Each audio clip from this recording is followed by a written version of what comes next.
Hello student, I am Ajay sir and welcome to my channel Simplest Physics by AC। तो student आज हम लोग करने जा रहे हैं 7th lecture of rotational dynamics. तुम्हारा फर्स्ट चैप्टर है फिजिक्स का न्यू सिलेबस का और इसमें हम लोगों ने 6 लेक्चर्स पहले से ऑलरेडी कंप्लीट कर लिए हैं। 6 लेक्चर में हम लोगों ने क्या क्या किया जस्ट एक क्विक रिवीजन लेना चाहता हूँ मैं। देखो ये फर्स्ट वाले में हम लोग ने फर्स्ट 4 to 5 वीडियोस में हम लोगों ने क्या कवर किया, सर्कुलर डायनामिक्स। सर्कुलर डायनामिक्स मतलब तुम समझ सकते हो इसमें क्या क्या आता है। सर्कुलर डायनामिक्स में इसमें ऐसे फटाफट अगर बताओ तो इसमें हम लोगों ने बेसिक डेफिनेशन सीखे थे जिसमें angular displacement, velocity, radius vector और ये सब था। डेफिनेशन के बाद हम लोगों ने कुछ डेरिवेशंस किए थे वेलोसिटी से रिलेटेड और वेलोसिटी एक्सेलरेशन से रिलेटेड, राइट? याद आ रहा है? नहीं याद आ रहा है तो भाई पढ़ो और उसको अच्छे से प्रैक्टिस भी करो साथ में, ठीक है? तो ये होने के बाद में हम लोगों ने बैंकिंग ऑफ रोड का कंसेप्ट किया था और फिर बैंकिंग ऑफ रोड के साथ बाद में हम लोगों ने कवर किया था vertical circular motion, uniform circular motion और मतलब कोनिकल पेंडुलम। बहुत सारी चीजें आई थी, डेथ वेल और एक वो ब्रिज वाला क्वेश्चन भी हम लोगों ने सॉल्व किया है। मतलब ऑलरेडी हम लोगों ने सर्कुलर डायनामिक्स अच्छे से कंप्लीट कर लिया है। और फिफ्थ और सिक्स्थ वीडियो में मैंने क्या कवर किया है, देखो मैंने जो कवर किया यहाँ पर रोटेशनल मोशन स्टार्ट किया था। रोटेशनल मोशन में सबसे पहले हम लोग करते हैं derivation of kinetic energy. Kinetic energy का फॉर्मूला क्या आता है, याद है तुमको? काइनेटिक एनर्जी का फॉर्मूला होता है आई ओमेगा स्क्वायर, मतलब K is equal to I omega square. Short में लिखता हूँ मैं ऐसे। Kinetic energy of any rotating body का फॉर्मूला होता है हाफ आई। देखो ये हाफ आई कैसे, मतलब मिस नहीं करना है इसको, मैं एक बार फिर से बताता हूँ इसको मिस नहीं करना है, ठीक है? कैसे मिस नहीं होगा, हम लोग कैसे याद रखेंगे इसको? तो हम लोग को याद रखना कि काइनेटिक एनर्जी लीनियर मोशन में, मतलब ट्रांसलेशनल मोशन में क्या होता है, हाफ एम वी स्क्वायर। तो यहाँ रोटेशनल मोशन में क्या हो जाएगा, काइनेटिक एनर्जी एम की जगह पे आई लिख लो, moment of inertia omega square. और हम लोग यही फॉर्मूले, ये दो फॉर्मूले के हेल्प से हम लोग क्या कवर किए थे, मोमेंट ऑफ इनर्शिया। और मोमेंट ऑफ इनर्शिया का फॉर्मूला फाइंड करने के बाद में, फॉर्मूला अगर नहीं याद आ रहा है तो देखो I is equal to M R square, ये बड़ा फॉर्मूला इंटीग्रेटेड फॉर्म में, या फिर ये उसका original form summation of M I R I square where I varies from 1 to n, समझे?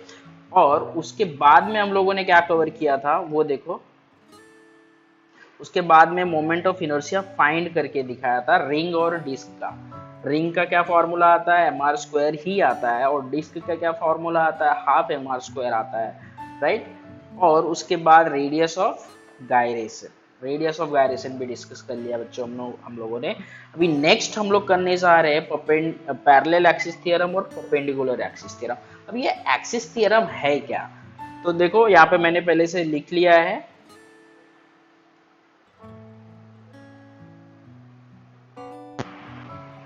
देखो axis theorem, parallel axis theorem दो टाइप का होता है। एक्सिस थ्योरम में ये एक्सिस थ्योरम क्या है, एक्सिस क्या होता है भाई, अगर तुमको नहीं पता है तो एक बार जस्ट बता देना चाहता हूं मैं। एक्सिस थ्योरम का मतलब यहाँ पर हम लोग कुछ ऐसे मेथड सीखने वाले हैं जिससे हम लोग मोमेंट ऑफ इनर्शिया फाइंड कर सकते हैं किसी भी बॉडी का, किसी भी एक्सिस, रैंडम एक्सिस अगर सिलेक्ट कर लिया हम लोगों ने बॉडी के ऊपर, तो उस बॉडी का हम लोग इनर्शिया आराम से फाइंड कर सकते हो। उसका एक मेथड है, वेल प्रूव्ड मेथड है, जिसको हम लोग थियरम बोलते हैं। तो एक्सिस थियरम मतलब, एक्सिस मतलब more than one axis, axis मतलब मोर देन वन एक्सिस, मतलब इसमें हम लोग एक से ज्यादा एक्सिस का हेल्प लेने वाले हैं और इसको हम लोग बोलते हैं axis theorem. Okay, axis theorem देखो मैंने लिख के रखा ऑलरेडी, यहाँ पे दो टाइप के होते हैं एक्सिस थियरम। एक तो है पैरेलल एक्सिस थियरम एंड दूसरा परपेंडिकुलर एक्सिस थ्योरम, राइट? अब इसमें क्या देखना है हम लोगों को, ये समझना है। मैंने यहाँ पे ऑलरेडी लिख दिया है, देखो ये क्या लिखा है मैंने, अननोन मोमेंट ऑफ इनर्शिया। मतलब ये जो मोमेंट ऑफ इनर्शिया ये वाली एक्सिस के, ये जो लिखा हूं मैं आई ओ लिखा हूं यहाँ पर, इस मोमेंट ऑफ इनर्शिया के अलोंग हमको क्या फाइंड करना है, मतलब इस एक्सिस के अलोंग हमको क्या फाइंड करना है, मोमेंट ऑफ इनर्शिया। मतलब अननोन है, जो हम नहीं जानते, तो इसके लिए हम लोग किसका हेल्प लेते हैं, एक नॉन एक्सिस का हेल्प लेते हैं, नॉन मोमेंट ऑफ इनर्शिया। मतलब एक ऐसी एक्सिस ड्रॉ करते हैं जो कि ये आई ओ के पैरेलल होनी चाहिए और दोनों के बीच का डिस्टेंस हम लोग h कंसीडर कर लेंगे, और उसके बाद इस एक्सिस के पैरेलल, और ये बॉडी जो रिजिड बॉडी तुम देख रहे हो, रिजिड बॉडी को भी ये परपेंडिकुलर होते हैं, ये दोनों एक्सिस क्या होते हैं, परपेंडिकुलर होते हैं रिजिड बॉडी को, right, perpendicular to the rigid body. और इस केस में हमको एक फॉर्मूला मिलता है, well proved formula, I O is equal to I C plus M H square. समझ सकते हो, m क्या है यहाँ पर, m है तुम्हारा मास ऑफ बॉडी, और h क्या है, डिस्टेंस बिटवीन द एक्सिस, जो हम लोगों ने दो एक्सिस लिया है उस एक्सिस के बीच का डिस्टेंस है h, राइट। और IC क्या है, moment of inertia about axis passing through the centre of mass. ये C क्या है भाई, C सेंटर ऑफ मास है, भूलना नहीं, सेंटर ऑफ मास। मतलब हम लोग जो एक्सिस सिलेक्ट करते हैं दूसरी वाली एक्सिस का, मतलब फाइंड करने के लिए मोमेंट ऑफ इनर्शिया, वो एक्सिस कहाँ से पास होनी चाहिए, सेंटर ऑफ मास से, राइट। और ये सब हम लोग क्यों कर रहे हैं भाई, ये हम लोग मोमेंट ऑफ इनर्शिया फाइंड करने के लिए कर रहे हैं। कोई भी बॉडी किसी एक पॉइंट, रैंडम पॉइंट O से पास हो रही है, तुम देख रहे हैं यहाँ पे O है, O से पास हो रही है और यहाँ से पास हो रही है, तो इसका हम लोग मोमेंट ऑफ इनर्शिया इतना इजी फाइंड नहीं कर सकते।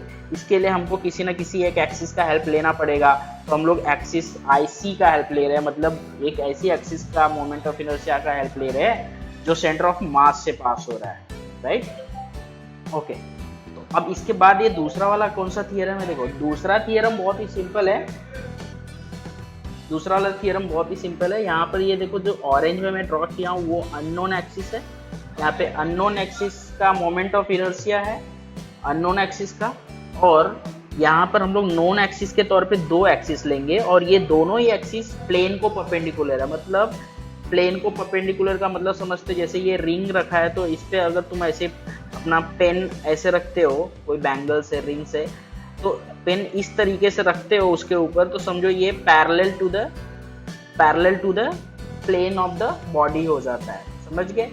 और परपेंडिकुलर तो तुम अगर इसी पेन को यहाँ पे खड़े कर देते हैं, ऐसे खड़े कर देते हो तो ये परपेंडिकुलर हो जाता। तो ऐसे ही यहाँ पर ये जो एक्सिस है जो हमको फाइंड करना, वो परपेंडिकुलर है और पॉइंट सेंटर ऑफ मास से पास हो रही है। दूसरी एक्सिस जो हम लोगों ने कंसीडर किया है वो सेंटर ऑफ दूसरी दोनों एक्सिस जो कंसीडर किया उसका इनर्शिया IY और IX कंसीडर किया है, राइट। लेकिन ये दोनों क्या है, बॉडी को परपेंडिकुलर नहीं, पैरेलल है, परपेंडिकुलर एक ही एक्सिस है। मतलब एक एक्सिस परपेंडिकुलर जो फाइंड करना है, ये वाली एक्सिस परपेंडिकुलर होगी और ये दोनों पैरेलल होगी, समझ सकते हो। तो इस केस में मतलब ये कंडीशन होना चाहिए, तभी तुम थियरम अप्लाई कर सकते हो, नहीं तो थियरम अप्लाई नहीं कर सकते। तो ये पहले ही सीख लो, इसको थियरम कहाँ से आया, कैसे प्रूव हुआ, वो सब सिखाऊंगा मैं, लेकिन ये पहले सीखो तुम। ओके, तो इस केस में हो गया अपना जो फॉर्मूला आता है IZ जो परपेंडिकुलर एक्सिस का है, is equal to moment of inertia along x axis and moment of inertia y axis. मतलब वो दोनों एक्सिस का ही लिखना है, किसी को भी x और किसी को भी y ले सकते हो, और ये तीनों एक्सिस एक दूसरे को म्यूचुअली परपेंडिकुलर है, राइट, म्यूचुअली परपेंडिकुलर है। तो यहाँ पे दो फॉर्मूला आ गया, देखो बच्चों, IO और IZ का फॉर्मूला। इसमें परपेंडिकुलर एक्सिस, क्योंकि एक एक्सिस परपेंडिकुलर है और वो दो, एक एक्सिस बॉडी को परपेंडिकुलर है, और ये जो दोनों एक्सिस प्लेन को पैरेलल है, बट वो उसमें परपेंडिकुलर एक्सिस के साथ परपेंडिकुलर ही हो जाएगा, राइट। मतलब जो रेफरेंस ले रहे हैं हम लोग परपेंडिकुलर एक्सिस ले रहे हैं इसके लिए, और यहाँ पे रेफरेंस क्या ले रहे हैं, पैरेलल एक्सिस का ले रहे हैं। इसके लिए हम लोग इसको पैरेलल एक्सिस थ्योरम बोलते हैं और इसको परपेंडिकुलर एक्सिस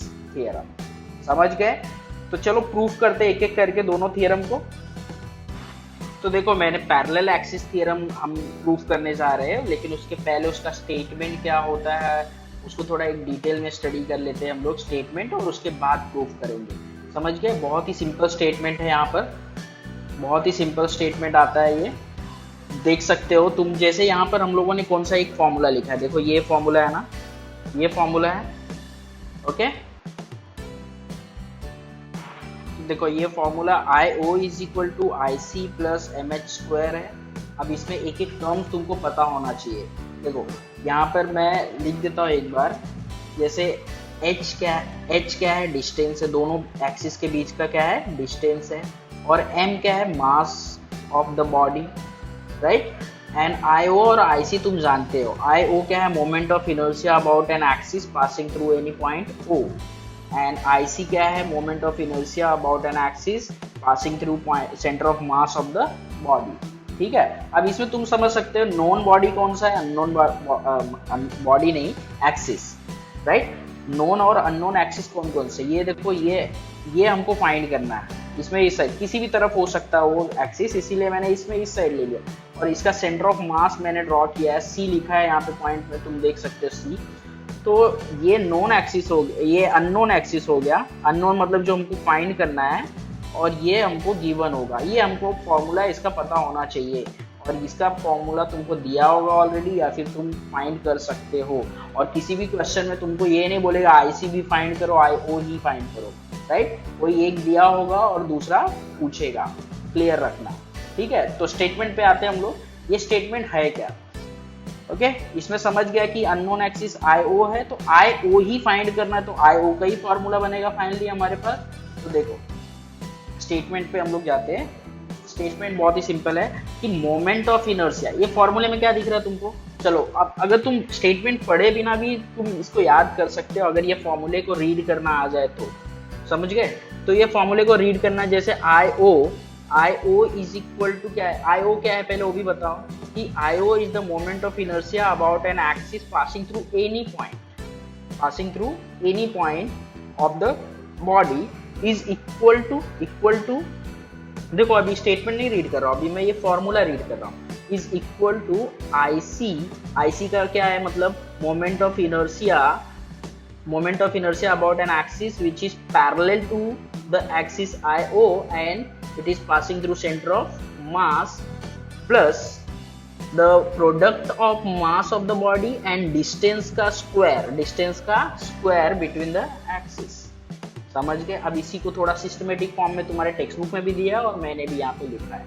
देखो यहाँ पे जैसे moment of inertia of a body IO ही फाइंड करना है ना, हाँ, IO about any axis is equal to the sum of, पहले देखो प्लस को पहले बोलना, sum of the body along the axis passing through the center of mass, also it is parallel to the given axis and product of mass of the body and square of the distance between both the axis।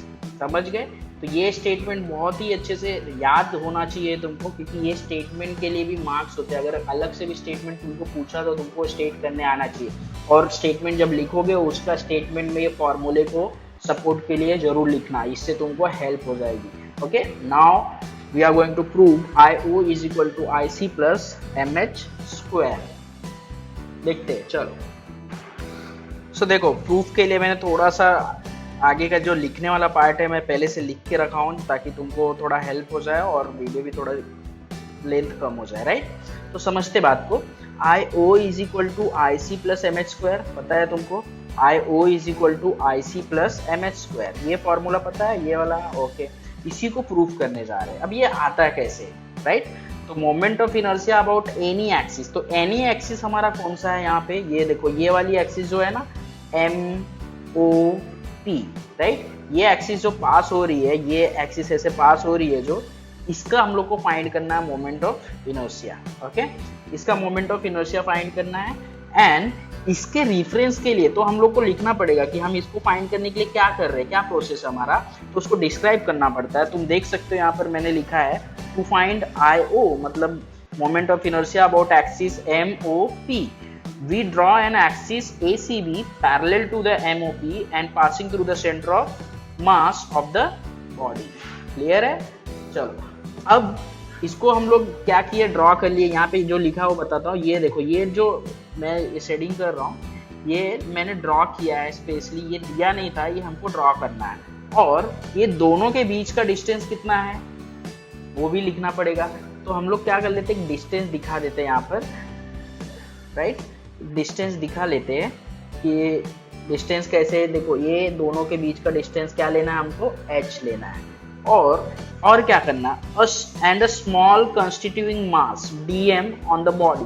मतलब तुम देखो integration वाला formula use करने वाले हम लोग इसको solve करने के लिए, राइट, समझ रहे हो ना। इंटीग्रेशन वाला फॉर्मूला मतलब डेफिनेशन जो होता है मोमेंट ऑफ इनर्शिया का, वही यूज करने वाले हम लोग इसको सॉल्व करने के लिए। तो यहाँ पर होना क्या चाहिए, तो हम लोग को एक छोटा सा इनफाइनाइटेसिमल मास, तो अगर पूरी बॉडी का फाइंड करना तो छोटे मास का फाइंड करो। इंटीग्रेशन यही बोलता है बहुत बड़ी चीज स्टडी करनी है तो पहले छोटे का स्टडी करो, फिर इंटीग्रेट कर दो फॉर्मूले से। तो वही कर रहे हैं हम लोग और कुछ नहीं कर रहे, राइट। तो हम लोग ये देखो पॉइंट डी पर डीएम ड्रॉ कर लिया हम लोगों ने, छोटा सा मास है, इसी बॉडी का पार्ट है वो, कहीं अलग से मास नहीं रख रहे हम लोग उसके ऊपर, राइट। और उसका डिस्टेंस ओ डी कहाँ से, आई ओ मतलब एक्सिस एम ओ पी से, और डिस्टेंस डी सी या सी डी कौन से एक्सिस से, जो आईसी से सेंटर ऑफ मास से पास हो रही है वो वाली एक्सिस की बात कर रहे हैं। और इसके साथ ही साथ हम लोग क्या ड्रॉ कर लेंगे, परपेंडिकुलर। हम लोग क्या ड्रॉ करेंगे, एक परपेंडिकुलर जो कि पॉइंट एन पर होगा। ये क्यों, ये ज्योमेट्रिकल पर्पस से ड्रॉ कर रहे हैं, पाइथागोरस अप्लाई करने के लिए। तो परपेंडिकुलर है तो 90 डिग्री होगा, समझ गए। एन है, डी नहीं है, ये एन है पॉइंट, और ये 90 डिग्री, ये हम लोगों ने ड्रॉ किया। कंस्ट्रक्शन में लिखना पड़ेगा, तो चलो कंस्ट्रक्शन में लिख ही देता है एक बार। तो ये मैंने नहीं लिखा है, तो देखो यहाँ तक लिखा है, कौन सा क्या है सबको डिटेल लिखा है। एंड वी कंस्ट्रक्ट या फिर we draw and draw perpendicular to the point N from point P, समझ गए। देयरफॉर एंगल देखो कौन सा है, therefore angle D and C या C N D will be 90 degree, clear है। तो अब एक तो तुम जानते हो इसको हम लोग फॉर्मूले के हेल्प से, हम लोग इंटीग्रेशन का जो फॉर्मूला है मोमेंट ऑफ इनर्शिया का, उसके हेल्प से हम लोग दोनों एक्सिस का एक लिख लेते हैं कि डीएम के साथ क्या इनर्शिया होगा। तो बाय डेफिनेशन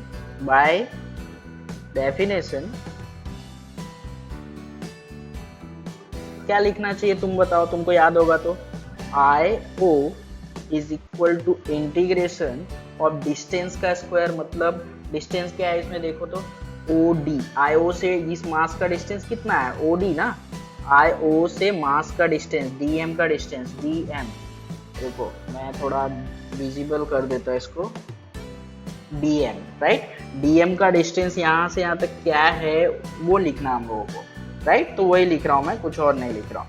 तो ओ डी का स्क्वायर इंटू क्या लिखना है, मास, तो मास इंटू डिस्टेंस का स्क्वायर ही लिखते हैं ना डेफिनेशन। एंड आईसी के लिए अगर ऐसे लिखना चाहोगे तो क्या लिख सकते हो, सी डी का स्क्वायर इंटू डी एम। चलो दोनों को मैं इक्वेशन नंबर 1 कंसिडर कर लेता हूँ, राइट। इक्वेशन 1 कंसिडर कर लेता हूँ। अब इसके बाद ये सब प्रोसेस होने के बाद, जैसे स्टेटमेंट लिखे हो तुम, स्टेटमेंट के बाद डिस्क्रिप्शन लिखे तुम कैसे क्या एक्सिस कंसिडर कर रहे हो उसको फाइंड करने के लिए दूसरे वाले एक्सिस को, और उसके बीच में डिस्टेंस क्या है, बॉडी का मास क्या है, और स्मॉल मास डीएम भी कंसिडर कर, सब कुछ कर लिया। अब इसके बाद तुम्हारा काम बहुत ही मेन प्रूफ वाला, जो मेन बॉडी बोल सकता मैं उसको, मेन बॉडी अब है हमारा। मेन बॉडी बहुत ही ईजी है। तो हम लोग 2 ट्रायंगल लेना है एक बार। इन ट्रायंगल तुमको दिख रहा होगा, राइट एंगल ट्रायंगल, एक बड़ा एक छोटा, right. In triangle O D C नहीं, पहले छोटा वाला ले लेते, थोड़ा स्टेप्स कम हो जाएगा अपना। तो in triangle C N D, angle C N D is equal to 90 degree. Okay, therefore we can apply Pythagoras theorem के अकॉर्डिंग क्या हो जाएगा भाई, सी डी का square is equal to C N square plus N D square. चलो इसको equation number 2 consider कर लो, बस इतना ही करना, ज्यादा नहीं करना। ओके, तो अब दूसरा वाला ट्रायंगल लो। In triangle O N D, angle O N D is equal to 90 degree. Okay, 90 degree है। चलो पाइथागोरस के अकॉर्डिंग क्या हो जाएगा, ओ डी स्क्वायर, डायग्राम में देख के कर सकते हो, कोई बड़ी बात नहीं है इसमें। O D square is equal to O N square plus N D square. अब देखो इसमें एक चीज है कि ये जो ओ एन है, ये पूरा ओ एन दो चीजों से बना हुआ, O C plus C N, right. दोनों को अलग अलग लिख देता हूँ बाइफरकेट करके मैं इस फॉर्मूले में। तो ओ एन को के प्लेस पे क्या लिखूंगा, ब्रैकेट में O C plus C N the whole square आ जाएगा, प्लस एन डी का स्क्वायर ऐसे ही लिखना है जैसे है। अब देखो होल स्क्वायर का फॉर्मूला अप्लाई कर लो, O C square plus C N square, A square plus B square plus 2ab, तो 2ab, और ये यहाँ पर पहले से है ही तो इसको भी तो लिखना, भूलना नहीं है। ओके, अब देखो मैं एक चीज करता हूँ यहाँ पे, तुमको समझ में आएगा, बहुत छोटी सी चीज है यहाँ पे। सी एन स्क्वायर और एन डी स्क्वायर दोनों मिल रहा है इसमें, और तुम देख सकते हो इक्वेशन नंबर 2 में सी एन और एन डी स्क्वायर है, तो मतलब ये इसको हम लोग रिप्लेस कर सकते हैं किससे, सी डी स्क्वायर से। ओके, तो चलो इसको इक्वेशन कंसिडर कर लेता हूं मैं, इसको इक्वेशन नंबर 3 कंसिडर कर लेता हूं, एंड बाय 2 इक्वेशन 3 बिकम्स, देखो O D square is equal to, नहीं इज इक्वल टू तो प्लस कहाँ से लिख रहे हैं, हाँ, O D square is equal to O C square plus, ये देखो सी एन मत लिखो, एन डी मत लिखो, क्या लिखोगे, सी डी लिखो, प्लस 2 OC प्लस सी एन। समझ गए, बहुत ही क्लियर है।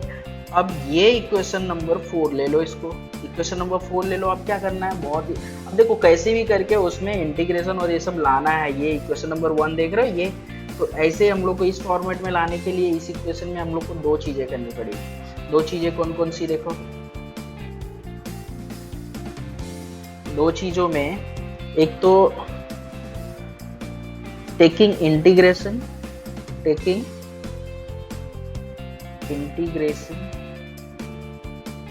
on both side and of equation 4, and second thing is multiplying by small mass dm, right।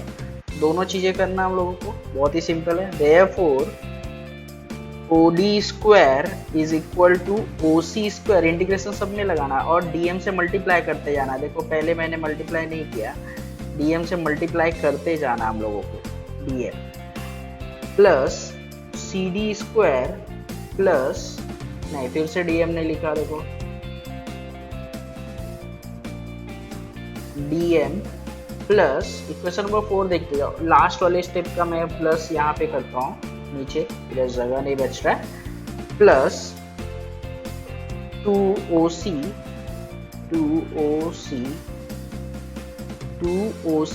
Plus CN, समझ गए, 2OC प्लस CN। ओके चलो, अब ये हो गया अपना इक्वेशन नंबर 5, इक्वेशन नंबर 5। चलो नेक्स्ट हम लोग देख रहे हैं अभी कि हम लोग अब क्या कर सकते हैं। पहली बात तो इक्वेशन नंबर 1 को देख लो, राइट। क्या करो, सिंपली इक्वेशन नंबर 1 को देखो। इक्वेशन नंबर 1 देखो, यहाँ पे इक्वेशन नंबर 1 कहाँ गया हमारा, ये ऊपर, हाँ इधर है, इक्वेशन नंबर 1 इधर है हमारा। ओके, इक्वेशन नंबर 1 में क्या दिख रहा है हम लोगों को, देखो I O is equal to integration of O D square plus D M and I C is equal to C D square plus D M. ये दोनों चीजें देखते हैं क्या यहाँ पर इक्वेशन नंबर 5 में, ओ सी स्क्वायर और मैं लिखा हूँ सी डी स्क्वायर, ओ सी स्क्वायर सी डी स्क्वायर, और तो ये देखो सी डी स्क्वायर तो ये मिल गया मुझे, सी डी स्क्वायर एक यहाँ पर मिल गया टर्म मुझे और दूसरा वाला यहाँ पे मिल गया। चलो बहुत अच्छा है। तो मतलब इसको इक्वेशन नंबर 1 में इसको ये ओ डी स्क्वायर को निकाल के आई ओ लिखोगे, C D square D M को निकाल के आई सी लिखोगे। चलो लिख दो फटाफट। तो by equation 1 we can write IO is equal to, इसको पहले लिख लो ये वाले टर्म को, CD को पहले लिख लो IC, राइट, प्लस जो बचा टर्म वो लिखो। तो OC कहीं देखा है क्या? OC देखो, OC कहीं देखा है क्या बच्चे? देखो मैं दिखाता हूँ तुमको। OC कहाँ है भाई? ये है ना, ये डायग्राम में जो H लिया हम लोगों ने वही तो OC है। तो OC को हटा के H लिख दो सीधा, ओके। तो H square DM, okay, plus क्या करना है? ये तो टर्म लिख लिया पहले से, लास्ट टर्म देखो, इसको लिखो 2OC प्लस CM। अब इसमें देखने वाली बात ये है कि IC प्लस H स्क्वायर को बाहर ले लिया मैंने तो DM बचा, और ये क्या हो जाता है? ये 0 हो जाता है। क्यों होता है? इसका रीजन क्या है लिख देता हूँ यहाँ ब्रैकेट में, तुम अच्छे से लिखना। यहाँ पे लिखता हूँ, since moment of torque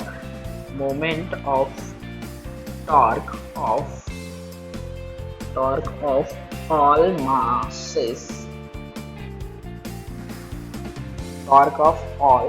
masses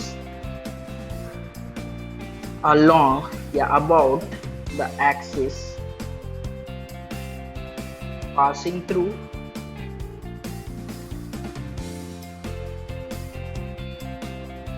center of mass is 0। मतलब इसका कहने का मतलब बहुत ही सिंपल वर्ड में बताता तुमको। ये अगर कोई एक बॉडी है और इसके सेंटर ऑफ मास से कोई एक्सिस पास हो रहा है, तो अगर ये कोई एक पर्टिकुलर मास है और उसका डिस्टेंस हम लोग उसको कहाँ से कंसिडर कर रहे हैं? यहाँ एक्सिस से इक्वी डिस्टेंस है, तो वो सभी मास का जो टॉर्क होता है एक दूसरे को बैलेंस कर लेता है। मतलब इफेक्ट क्या हो जाता है? 0 हो जाता है, जिसकी वजह से यहाँ पे इंटीग्रेशन किसके अलॉन्ग हम लोग ले रहे हैं? OC जो है, OC और CN जो है वो डिस्टेंस कहाँ से लेना हम लोगों को? सेंटर ऑफ मास से ही लेना है ना। तो समझ जाओ कि सेंटर ऑफ मास से लेना है, मतलब एक्सिस कहाँ क्या कंसिडर किया? सेंटर ऑफ मास वाली, और उसके अबाउट कोई भी मास का जो टॉर्क होता है क्या होता है? 0। टॉर्क का मतलब अभी के लिए सिर्फ समझ लो उसका इफेक्ट जो होता है, रोटेशनल इफेक्ट, वो क्या होता है? 0 हो जाता है, राइट। ओके, चलो ये डायग्राम ड्रॉ करके तुमको एक्सप्लेन नहीं करना है, ये तुम्हारे लिए ड्रॉ किया मैंने, ये इस डेरिवेशन का पार्ट नहीं है, ओके। तो चलो देखते हैं अब लास्ट में क्या होता है। बहुत ही सिंपल, इसको सिस्टमेटिक कर देता हूँ थोड़ा सा मैं।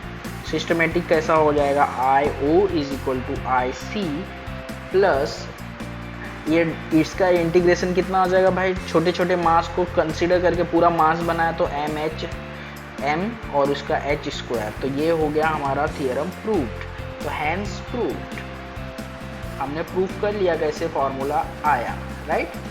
अब इसके बेस पे हम लोग बहुत सारे ऑब्जेक्ट्स का मोमेंट ऑफ इनर्शिया अलग अलग एक्सिस के लिए फाइंड कर सकते हैं, अगर उसका सेंटर ऑफ मास का फॉर्मूला पता हो तो, राइट। तो चलो इस वीडियो में तो मैंने ये कवर कर लिया, और दूसरे वाले वीडियो में मतलब परपेंडिकुलर एक्सिस थ्योरम अलग से करने वाला हूँ, ताकि उसके साथ एप्लीकेशन भी कवर हो जाए हमारा, राइट। तो नेक्स्ट वीडियो में तुमको मिलेगा एप्लीकेशन